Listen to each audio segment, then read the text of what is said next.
Saudi আরবে প্রথমবারের মতো সামাজিক যোগাযোগ মাধ্যমে ক্রাউন প্রিন্স মোহাম্মদ বিন সালমানের শাসনের বিরুদ্ধে তরুণদের এক নজিরবিহীন আন্দোলন দেখা যাচ্ছে।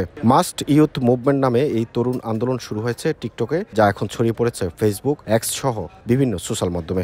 আন্দোলনকারীরা চোখ মুখ ডেকে কণ্ঠ পরিবর্তন করে নাম পরিচয় গোপন রেখে ভিডিও প্রকাশ করছেন, যেখানে এমবিএস এর শাসন ব্যবস্থার কঠোর সমালোচনা করা হচ্ছে। তাদের অভিযোগ, বর্তমান সরকার নাগরিক স্বাধীনতা হরণ করছে, দুর্নীতিতে জর্জরিত এবং প্রকৃত উন্নয়নের বদলে মেগা প্রজেক্ট ও পশ্চিমা দাসের বিনোদনমূলক কর্মকাণ্ডে বেশি মনোযোগী। বিশেষ করে সৌদি আরবে সাম্প্রতিক সময়ের কনসার্ট, নাচ গান ও এক্সপার্ট মিক্স ইভেন্ট নিয়ে অনেকেই ক্ষুব্ধ। তারা বলছেন, এসব কর্মকাণ্ড ইসলামী মূল্যবোধ ও সৌদি সমাজের ঐতিহ্য বিরোধী। আন্দোলনকারীরা পশ্চিমা সংস্কৃতির আগ্রাসন থেকে মুসলিমদের পবিত্র দুই নগরী মক্কা ও মদিনাকে রক্ষার আহ্বান জানাচ্ছেন। এই আন্দোলন নিয়ে মানবাধিকার সংস্থাগুলোর উদ্বেগও বাড়ছে। তারা মনে করছে, অংশগ্রহণকারীদের পরিচয় গোপন থাকা সত্ত্বেও সৌদি সরকারের নজরদারির মধ্যে তারা নিরাপদ নন। এর আগেও 2017 সালে ক্রাউন প্রিন্স দায়িত্ব নেওয়ার পর ফেসবুকে সমালোচনা করায় বহু নাগরিক গ্রেপ্তার ও কারাদণ্ডের শিকার হয়েছেন। এদিকে কেউ কেউ এই আন্দোলনকে সৌদি প্রবাস থেকে পরিচালিত একটি বাইরের এজেন্ডা বলেও দাবি করছেন, যারা সৌদির ভাবমূর্তি নষ্ট করতে চায়। তবে ভিডিওগুলোর ব্যাপক প্রচার ও অনলাইনে উত্তেজনা এই বিতর্কিত শাসনের বিরুদ্ধে